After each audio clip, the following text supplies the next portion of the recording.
Before you hear my story, take a deep breath, because what I'm about to share isn't fiction. It isn't cheap drama. It's the open scar of years of sacrifice, lies, and the cruelest betrayal a person can face. If you've ever trusted someone so deeply that you handed over your entire life, be prepared, because in the next words, you're going to feel the weight of my truth. The moment everything shattered wasn't dramatic at first. It was ordinary. A Sunday evening in my living room, receipts spread across the dining table, the hum of the TV filling the silence. I wasn't even watching. Not really. It was Channel 9, the kind of local news that usually covers traffic accidents, small-town fairs, or the weather shifting again. Then the anchor mentioned a fire at a boutique hotel near the riverfront. And that was the second my entire life cracked. They cut to security footage of guests evacuating through a side exit, the kind of grainy, shaky clip you barely notice. But I noticed. Because in the middle of that crowd, suitcase in hand, was the man I had built my last 7 years around. He was wearing the navy blazer I ironed 2 nights before, and right beside him, almost fused to him, was my best friend. Not some stranger. Not a silhouette I could mistake. Her. The woman I had trusted with secrets no one else carried. She had her hand looped into his arm like she had rehearsed it for years. I froze. The sound drained from the room like someone had unplugged reality. The receipts trembled in my hands, little slips of paper that suddenly felt like records of sacrifices I could never get back. My breath shortened as I stared at the screen, whispering to myself that it couldn't be him, that it couldn't be her. But then he turned, just slightly, and the cheap red glow of the exit sign caught his jawline. That tiny birthmark I used to kiss when he fell asleep on the couch glowed under the harsh light. No mistake, no angle trick. It was him, and she was holding on to what I thought was mine. I remember the microwave clock flashing 7:43 because of a storm months ago we never bothered to reset. That blinking time became evidence in my head. 7:43, Riverfront Hotel, supposed business trip to Chicago. Evidence, my partner, my best friend, together under a red exit sign. Outcome, every sacrifice I had made reduced to a grotesque joke. I didn't cry. Not yet. My body chose math instead. 7 years together. 4 Christmases at his mother's house where I forced a smile over her soap-flavored casseroles. $2,316 I had lent him last year when his car broke down. 37 lunch boxes packed with brown rice and chicken because he was serious about the gym.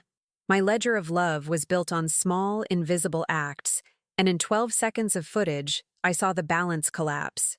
I thought back to 2019 when my father got sick, and I picked up a night shift just to keep health insurance, stumbling home at 1 a.m., while he sat at the kitchen table telling me about his startup dreams. I kept nodding, filling silence with reassurance, convincing myself patience was the currency of love. In 2020, when hours were cut during the pandemic, we lived on my savings. He told me he had to travel more for clients because the company was downsizing. I held the suitcase, tucked notes into his socks, and whispered, "Come back to me." He came back with magnets and half-truths, but never with the man I believed in. 2 weeks before the fire footage, he had asked me for something that seemed small, but felt like a test. He said his corporate card wouldn't cover a hotel cost and asked me to cover the difference, $486. I hesitated. We were already behind on utilities, but he said, "I've never asked you for anything big." That was a lie, but he said it softly, and I wanted to be the kind of partner who didn't ruin things over money. So I sent the money, and he thanked me with a blue heart emoji. That night, he even suggested my best friend check in on me while he was gone, because he worried about me. He created a group chat with the 3 of us. I saved the thread like it meant something. Now it felt like evidence of premeditated betrayal. After the footage, I called the hotel pretending to be a guest. The manager confirmed there was a minor alarm, but refused details. His professional kindness made me feel like a ghost, like I wasn't even connected to the man whose name I had just given. Minutes later, my phone buzzed. A text from him. "Made it to Chicago. Long day tomorrow." I typed back, "Call me." He didn't. He just sent a thumbs up. A gesture so small it felt like someone had dropped a brick into the hollow well of my chest. I opened my banking app and scrolled through the last year. Rent split, groceries paid, gas for his car, $200 for his cousin's fundraiser.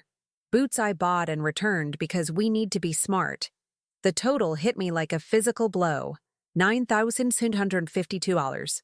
That's what love looked like in numbers. Quiet bleeding, transaction after transaction, with no return on investment. Then my best friend texted, "Hey, how are you feeling today?" She added a photo of a plant cutting rooting in water. She used to love doing that, turning scraps into new life. I used to admire it. Now it felt like mockery. Hours earlier, she was clinging to his arm under a red exit sign. Now she was playing the part of my loyal friend. The duplicity was almost beautiful in its precision.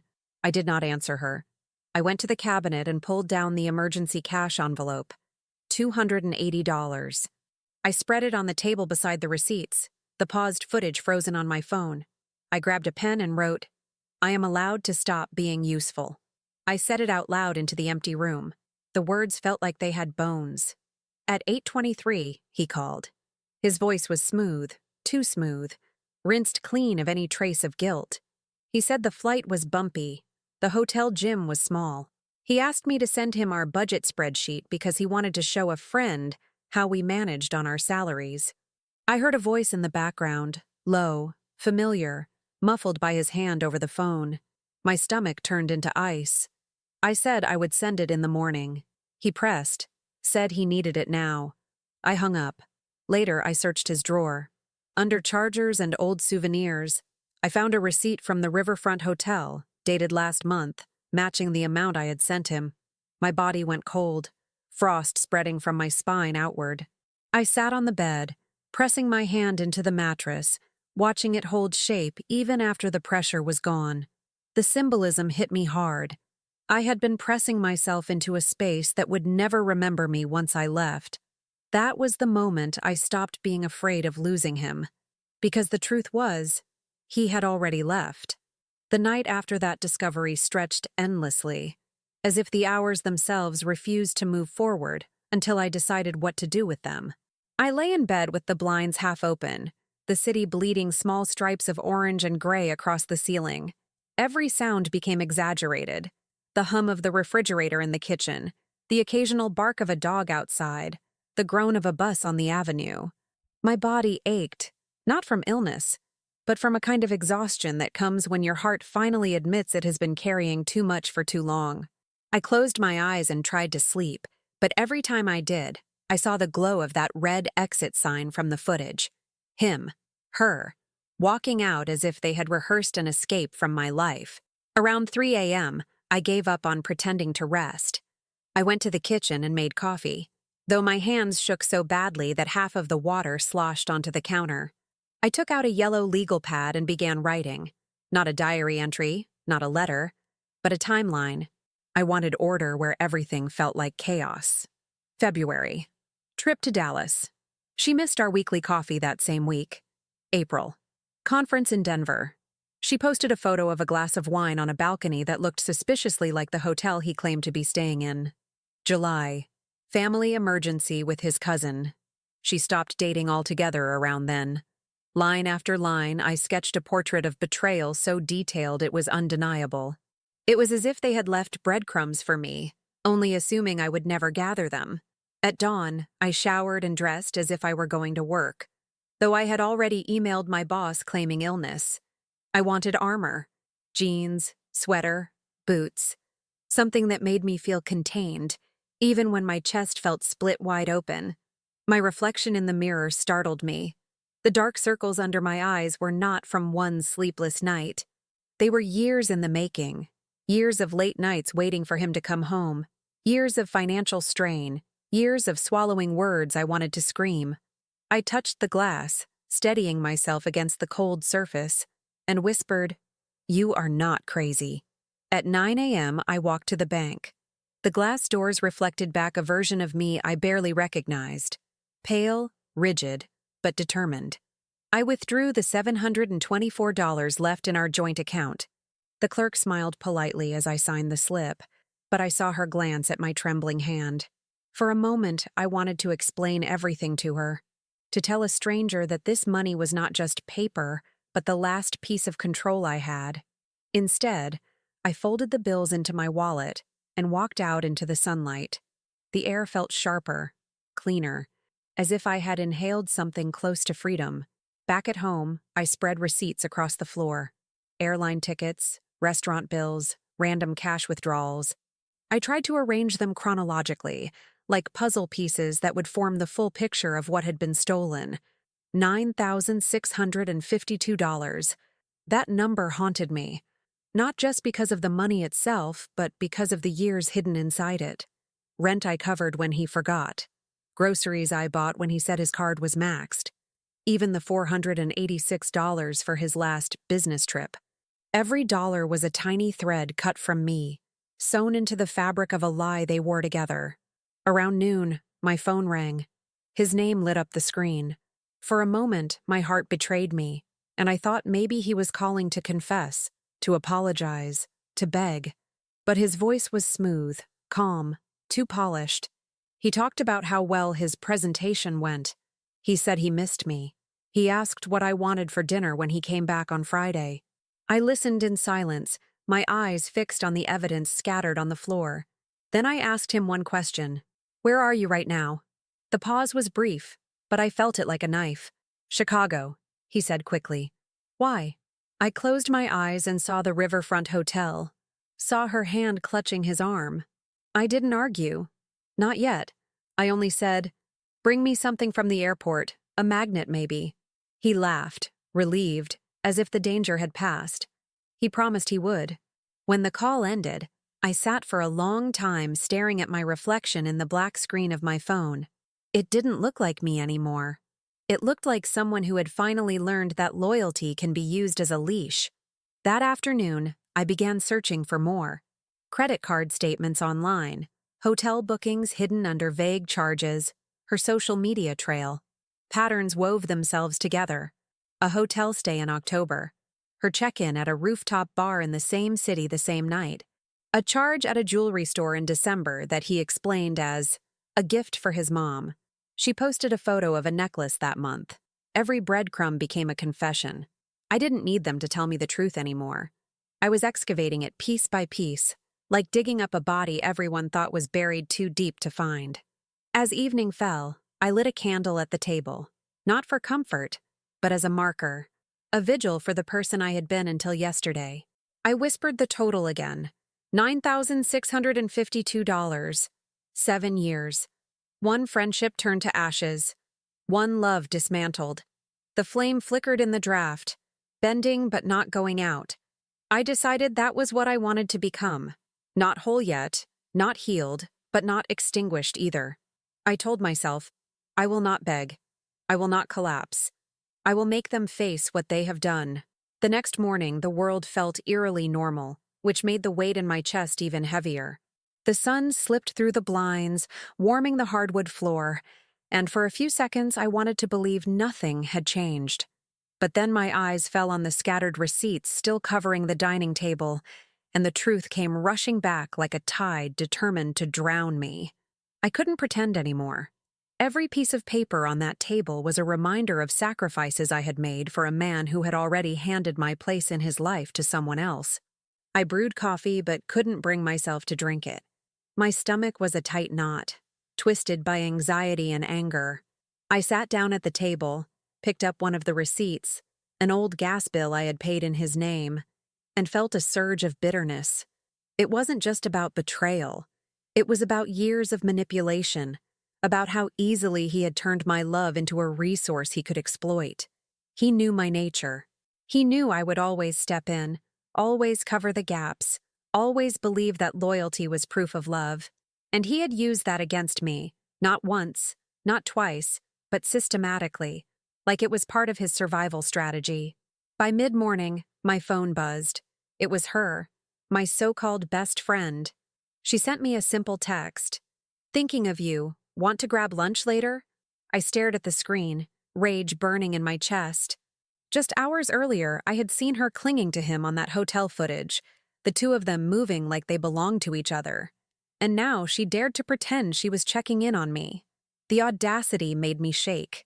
I wanted to scream, to call her out, to demand answers. But I didn't. Not yet. Instead, I typed back, "I'm busy today. Maybe later this week." I wanted her to believe she was still safe, still unseen. Because when I confronted her, I wanted the truth to come out raw and unprepared. Around noon, I opened my laptop and started digging deeper. I pulled up our shared credit card statements, scrolling line by line. The pattern was clearer now. A hotel in Denver last April, charges at a wine bar in San Francisco when he told me he was visiting his sick cousin. A jewelry store transaction in December. He had explained it as a gift for his mother. But a week later, she posted a photo of a silver bracelet with the caption, "When someone knows you better than you know yourself." My stomach lurched. He had used my money, my sacrifices to buy her gifts, to build their secret world while draining mine. The realization was brutal. They weren't sloppy. They didn't need to hide well because they knew I wouldn't look. They counted on my trust, on my blind devotion. That was the real betrayal.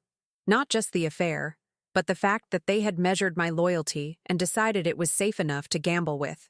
At 2:15 p.m., he called. His voice was casual, as if nothing had shifted, as if the world was still the same as yesterday. He asked if I'd mailed the rent check. He asked if I could remind him to schedule his dentist appointment. The normalcy made me dizzy. He was still using me, still trying to keep me in that role of caretaker, accountant, background support. My hand tightened around the phone until my knuckles went white. I almost confronted him right then, but instead, I simply said, "Yes, I'll take care of it." My voice sounded flat, drained of all the softness he was used to. I think he noticed because there was a pause, a hesitation, before he said, "Love you." The words landed hollow, like an old coin tossed into an empty jar. When the call ended, I sat in silence, staring at the phone. I realized I was at a crossroads. I could continue playing my part, pretending until the truth ate me alive. Or I could break the script, rewrite the ending of this story. My chest tightened as I whispered to myself, "You don't owe him anything anymore." The words echoed in the empty apartment, bouncing back to me stronger each time. By evening, I made a choice. I wouldn't wait for him to come home. I wouldn't let him return to this apartment as if it still belonged to him. I began gathering his things: jackets, shirts, shoes lined neatly by the door. Each item I touched felt like a small exorcism, a piece of him pulled out of the life he had contaminated. I filled 2 large garbage bags and left them by the door. Not thrown out yet, but ready for when the confrontation came. Later that night, she called. Not a text this time, but a call. My heart raced as I stared at the screen lighting up with her name. I let it ring 4 times before answering. Her voice was careful, too careful, like someone walking on glass. "Hey," she said softly. "I just wanted to check in. How are you?" My throat tightened. I wanted to shout, "I saw you.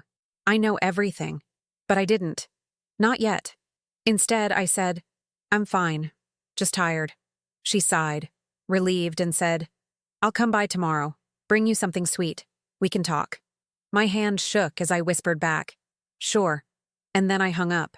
When the call ended, I sat in the dark with only the candle flickering on the table. I thought about the years I had poured into both of them, how I had been the bridge they walked across to meet each other.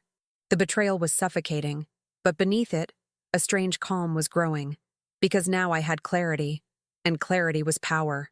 That night, before crawling into bed, I wrote one final line on my legal pad. The truth is mine now. They can't take it back. The morning she promised to bring me something sweet arrived with a strange stillness, as if the air itself knew a storm was coming. I had barely slept. My body lay down, but my mind refused. It kept circling back to the footage, the receipts, the lies.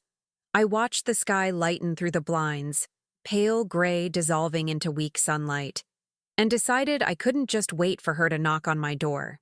If I let her control the timing of this confrontation, she would twist it into something small, manageable, something that would make me doubt myself.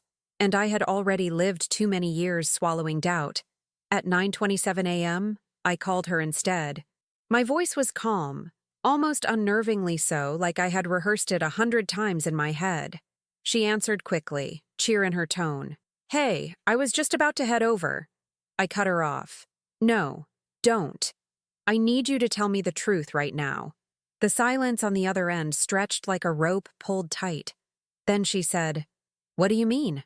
That feigned innocence snapped something inside me. The Riverfront Hotel, I said. The fire alarm, the footage. You were with him. How long has it been? Her breath caught audibly.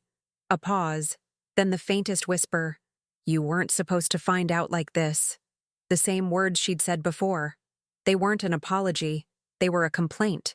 A frustration that their script had unraveled too soon. I pressed again, louder this time. How long? She swallowed hard. Since last spring. Almost a year. The words hollowed me out. Every memory from the past year flipped itself inside out. The nights she canceled plans, the trips he took, the way she grew quieter around me whenever he entered the room. It had all been rehearsed, coordinated. I asked her if she loved him. She hesitated.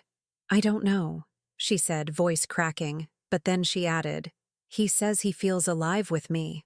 That sentence burned more than the rest. Alive with her. As if my years of holding him together, paying bills, steadying his life, meant nothing but dullness. I bit down so hard on my lip I tasted iron. My hand shook, but I forced myself to keep my voice steady.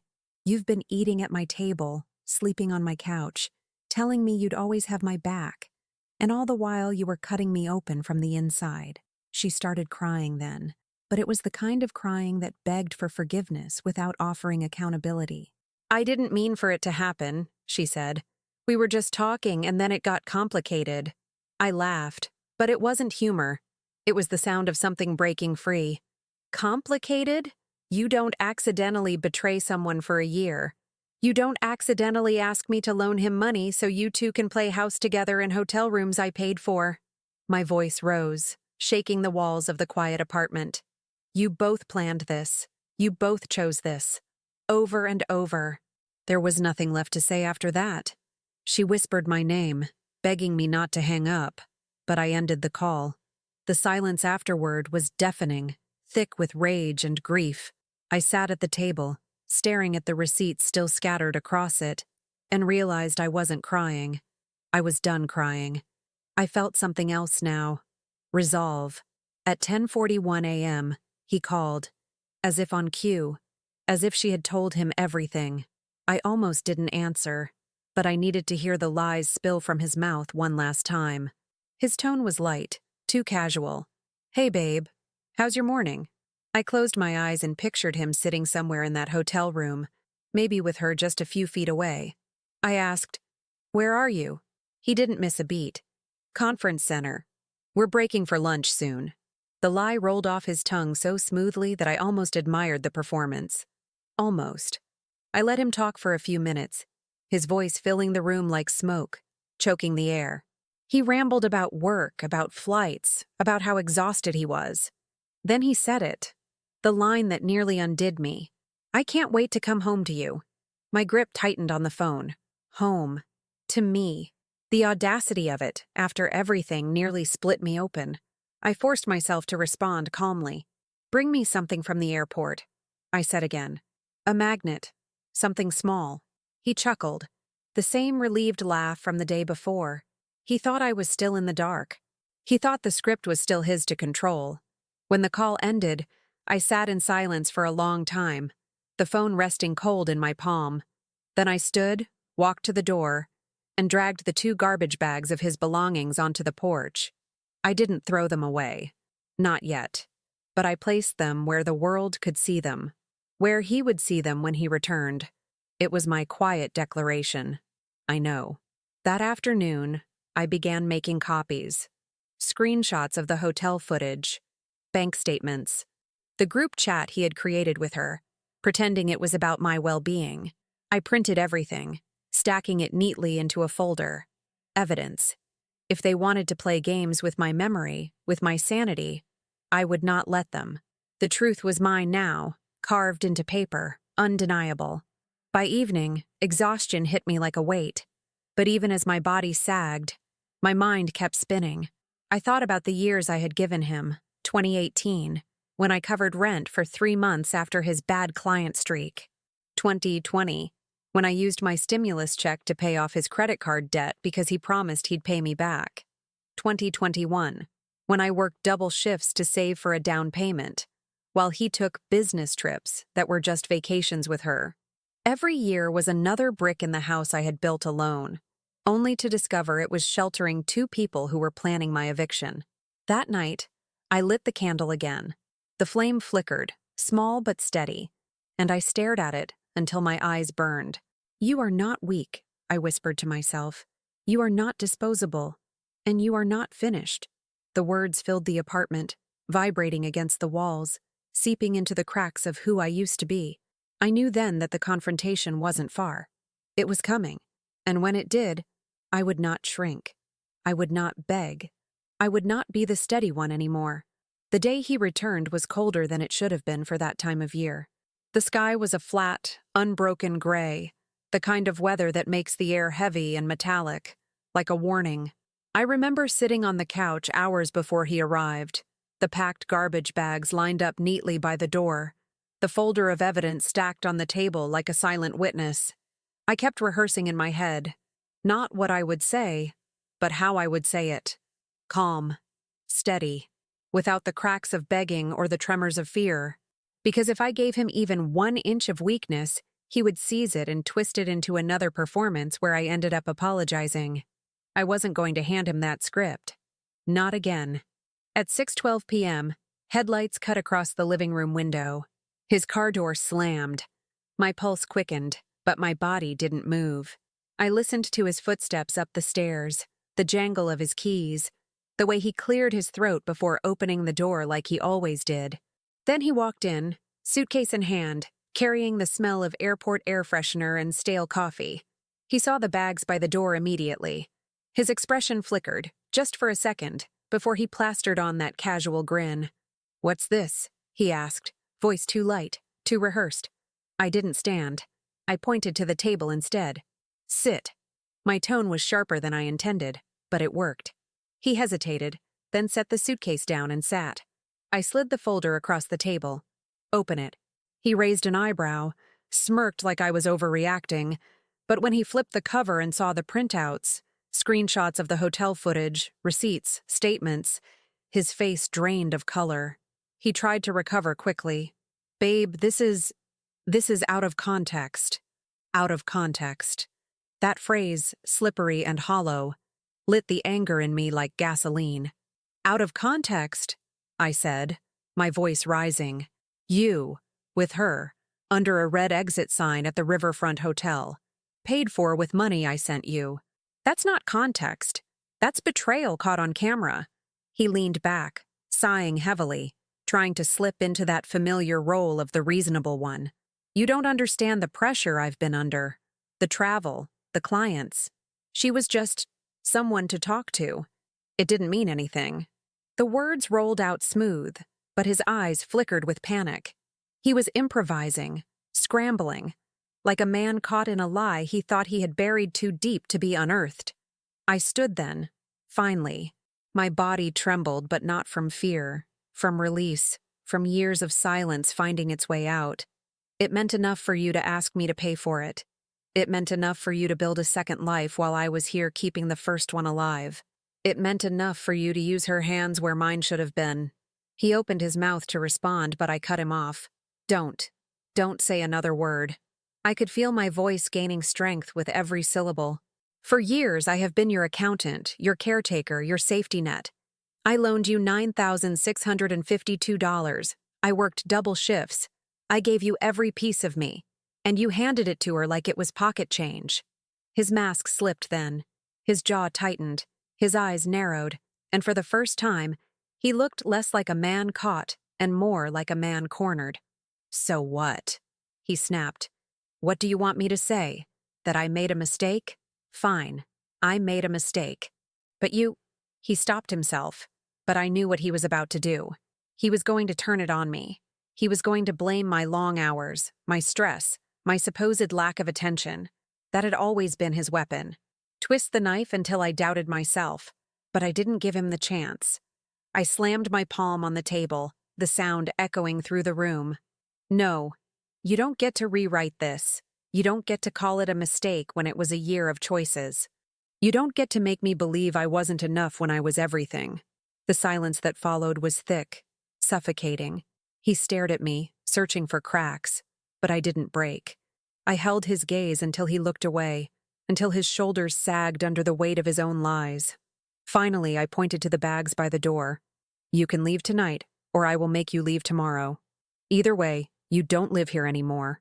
For a moment, he just sat there, stunned, as if he couldn't comprehend that I wasn't bending, wasn't begging, wasn't asking him to stay. Then, slowly, he stood. He grabbed the suitcase, then one of the garbage bags, muttering under his breath. Something about me being dramatic, about me throwing everything away. I didn't respond. I didn't need to. The slam of the door behind him was the only answer required. I collapsed onto the couch after he left, my body shaking, tears finally spilling. But they weren't the tears of someone broken. They were the tears of someone finally free, someone finally choosing herself. For the first time in years, the apartment felt quiet in a way that wasn't lonely. It was my space again, my silence, my survival. When the phone rang an hour later, I already knew who it was. Her name glowed on the screen. I let it ring until it stopped. Then I turned the phone face down on the table, leaned back into the couch, and closed my eyes. The war wasn't over. But the first battle was, and I had won. The hours after he left were some of the strangest of my life. The apartment was the same. Same furniture, same chipped paint on the windowsill, same hum of the refrigerator, but it felt completely different. Lighter, quieter. Like I had finally pushed a boulder off my chest that I had been carrying for years without realizing its weight. And yet, beneath that relief, there was a hollow ache that gnawed at me. Because while I had cut him out of the space, he was still everywhere inside me. His voice echoed in the corners of my mind, the way he used to laugh when he wanted to soften me, the way he said my name like it belonged to him. Freedom had a cost, and that cost was grief. By morning, reality set in. The empty side of the bed, the toothbrush missing from the bathroom, the absence of his shoes by the door. Symbols of absence, reminders that this wasn't just anger anymore. It was rebuilding from rubble. I sat at the kitchen table with the evidence folder still open, staring at the printouts of their betrayal, and wondered if I had been blind or simply unwilling to see. The question stung. Had I been complicit in my own undoing? At 10:07 a.m., my phone buzzed. A message from him. I'll come back for the rest of my things later this week. Please don't make this harder than it needs to be. The arrogance in that line nearly made me throw the phone against the wall, as if I had been the one making things hard, as if his betrayal, his manipulation, his theft of my time and trust were just logistical inconveniences. My hands trembled as I typed back a single line. Your things will be on the porch. You are not coming back inside. I hit send before I could second-guess myself. An hour later, another buzz. But this time, her. Can we talk? Just once, face to face. I stared at the screen, rage flooding through me. What more could she possibly say? What apology could untangle a year of betrayal?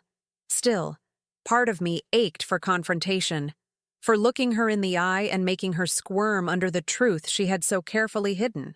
But I didn't reply. Not yet. I wasn't ready to give her the stage she wanted. By noon, I forced myself outside. The city bustled as usual. Delivery trucks double-parked, people rushing with coffee cups, children dragging backpacks too big for their shoulders. The world didn't care that mine had ended. I walked aimlessly, letting the cold air bite my cheeks, until I found myself outside the small Italian restaurant where the three of us had once celebrated my promotion. I could still see us at that table, a bottle of wine between us, laughter that I thought was shared joy but was probably something else entirely. I stood there for a long time, staring through the window at strangers occupying what used to be my life. When I finally went back home, the apartment felt even more empty. I opened the emergency cash envelope again, $280, and placed it on the counter beside the folder. I whispered the number that had haunted me for days. 9,652. Every dollar a reminder of the years I had lost. But this time, I didn't feel only bitterness. I felt something sharper, clearer, resolve. That night, I lit the candle again. The same one that had burned while I gathered evidence. The flame flickered, throwing shadows against the walls, and I thought about all the ways they had tried to make me small. The manipulation, the gaslighting, the endless demands disguised as love. I thought about how many times I had swallowed my own needs just to keep the peace, and I realized I was done playing the steady one, done carrying their weight. At 11:42 p.m., he called. I almost didn't answer, but curiosity won. His voice was softer than before, almost pleading. "I don't want this to be the end," he said. "We've built too much together." My chest tightened, but I kept silent. He continued, "She doesn't mean what you think she means. It's not serious. It's just a distraction. You're the one I want a life with." For a moment, I almost laughed. A distraction. That was his excuse for a year of betrayal. I waited for my voice to crack, but it didn't. I spoke calmly, clearly. "You already ended this when you chose her. You just didn't have the courage to say it out loud." He started to argue, but I hung up. The silence that followed felt like victory. I blew out the candle and let the smoke curl into the air, a symbol of release. My heart still ached, but beneath the ache was something new, a steady beat that whispered, "You are stronger than they ever believed." The message from her kept staring at me from my phone screen. "Can we talk? Just once. Face to face." I left it unanswered for a full day, but it crawled under my skin, gnawed at me while I tried to sleep, echoed in my chest every time I walked from one room to another. Part of me wanted to delete it, to erase her voice from my life as cleanly as I had thrown his bags to the porch. But another part wanted something more dangerous. Closure. I wanted to look her in the eye and see if she flinched. I wanted to measure the weight of her guilt against the weight of my loss. So the next afternoon I texted back. "Tomorrow. Noon. At the park bench by the library. Neutral ground.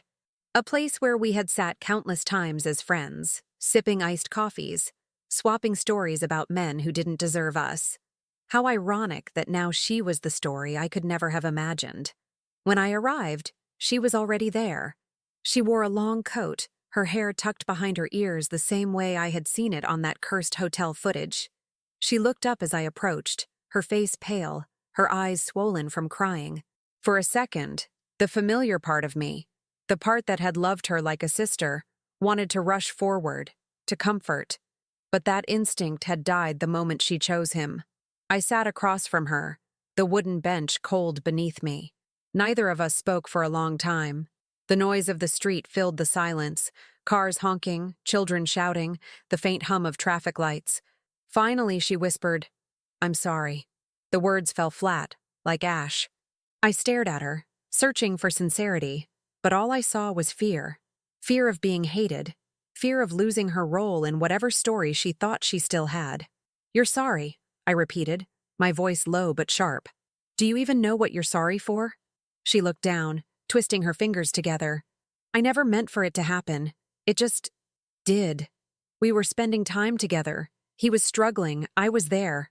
"Stop," I snapped, my voice cutting through the noise of the city. "Don't you dare dress it up as an accident. A year. A full year. You made choices, both of you, every single day. Choices that spit in the face of every memory we ever built together." Her eyes filled with tears again. "He told me things. About you. About how he felt neglected. How you were always busy. How you didn't care about him anymore." The audacity of it nearly made me laugh. "Neglected?" I hissed. "I worked double shifts to pay bills he ignored. I drained my savings to cover his debts.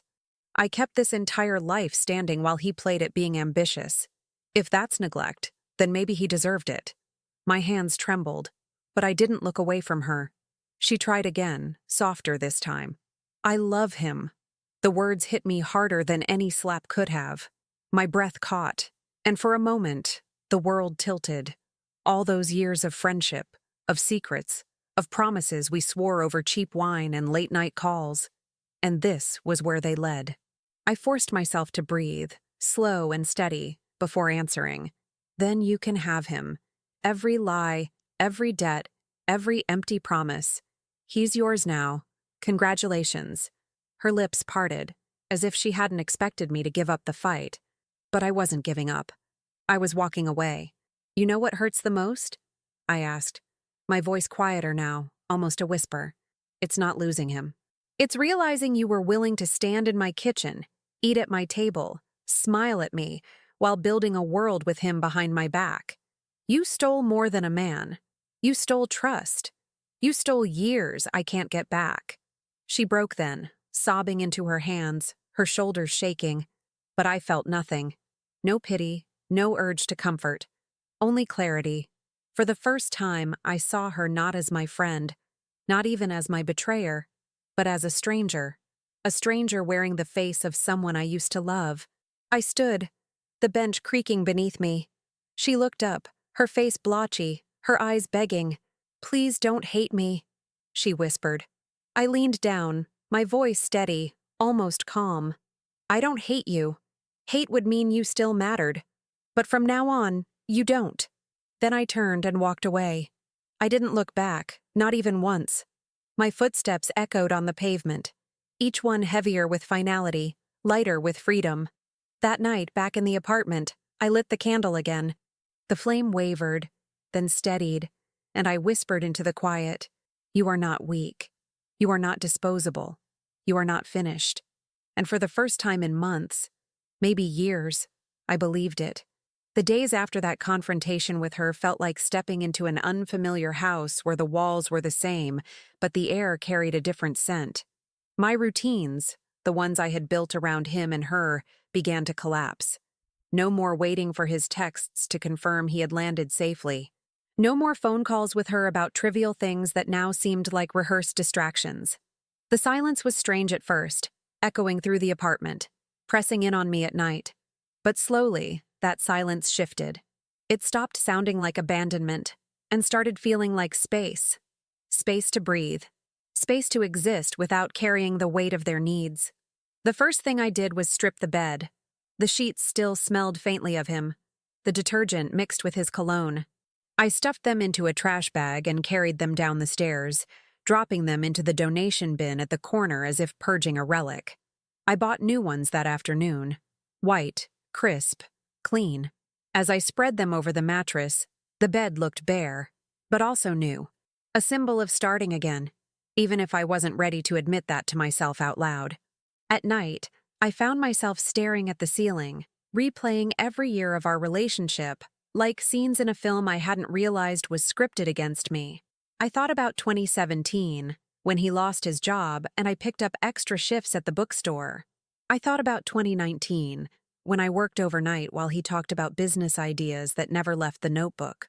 I thought about 2020, when my savings disappeared during the pandemic while he reassured me he'd figure something out. I thought about every birthday where my gift to him was thoughtful, and his to me was rushed, last minute, always with a story about being too busy. The years stacked up, each one revealing how blind I had been.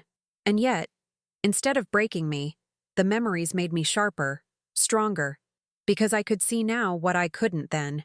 I had been the one holding everything together. Not him, not her, me. By the third day, the phone calls started again, his number flashing at odd hours, sometimes once, sometimes 3 or 4 times in a row. I never answered. The voicemails were always the same. Pleading, excuses, half apologies stitched together with declarations of love that no longer carried weight. "You're overreacting. We can fix this. She doesn't mean anything. You're my real home." Each word was a knife trying to carve its way back into my chest, but I didn't let it. I let the phone buzz, let the messages pile up, and reminded myself that silence was also an answer. Her attempts came too. Shorter, quieter. "Please. Just talk to me. I miss you." I didn't respond. I didn't need to. The part of me that once saw her as family was gone, replaced by an emptiness that felt, strangely, like relief. It wasn't easy, though. There were moments when loneliness clawed at me, when I sat on the couch staring at the empty space where his shoes used to sit, and wondered if walking away had really been strength, or just another kind of loss. But then I'd look at the receipts still pinned on my corkboard, the folder of evidence sitting in plain sight, and the anger would return.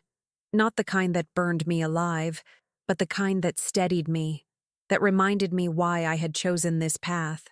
One evening, I took the emergency cash from the envelope, $280, and walked to the corner cafe where I had once spent mornings with her, laughing over muffins and coffee.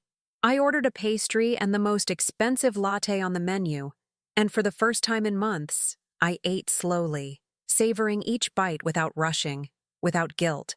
It was a small rebellion, a way of telling myself, this is mine, my money, my time, my peace. The owner of the cafe, a woman I'd seen 100 times but never spoken to, stopped at my table. "Haven't seen you in a while," she said kindly. I smiled, a real one this time, and replied, "I've been cleaning house." She laughed softly, not knowing how true that was. That night, I went home, lit the candle again, and whispered the words that had become my ritual. "You are not weak. You are not disposable. You are not finished."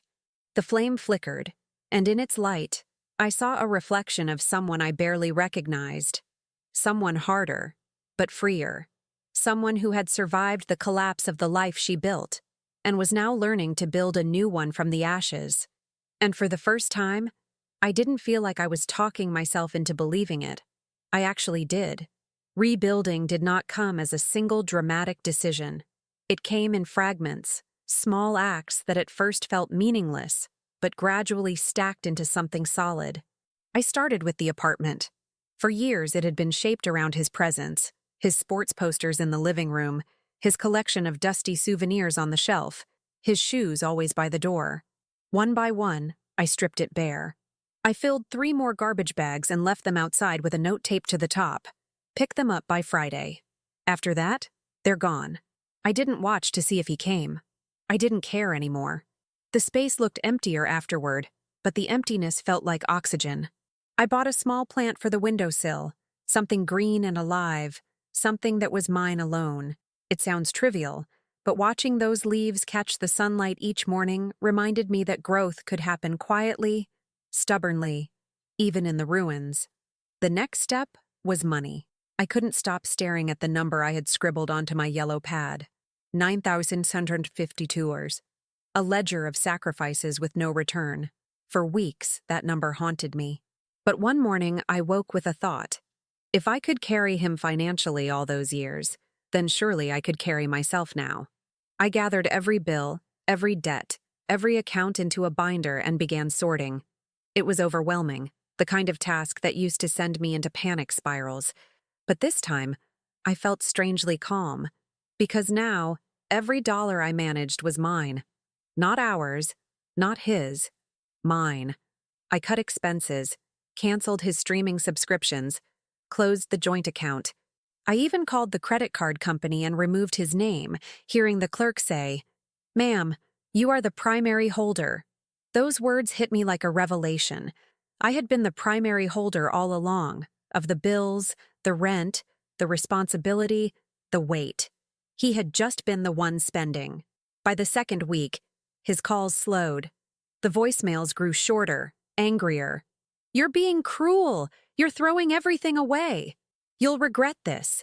I saved one of them, not because I wanted to hear it again, but because I wanted to remember the tone, the way his voice dripped with entitlement, as if my refusal to forgive him was a personal offense. It was proof that leaving was not only right, but necessary. And then there was her. She sent one final message, longer than the rest. "I never wanted to hurt you. I miss us. I hope one day you can forgive me." I stared at it for a long time before deleting it without replying. Forgiveness, I realized, was not something I owed her. It was something I would eventually give myself. The hardest part of rebuilding was the quiet moments. The evenings when I sat on the couch with no one to talk to, when the apartment echoed with silence, when the loneliness pressed heavy on my chest. But slowly, I began to fill those spaces differently. I read books I had abandoned years ago. I played music out loud, letting it spill into the rooms. I even started journaling, not to keep records of betrayal but to record myself, my thoughts, my small victories. One entry still sticks with me.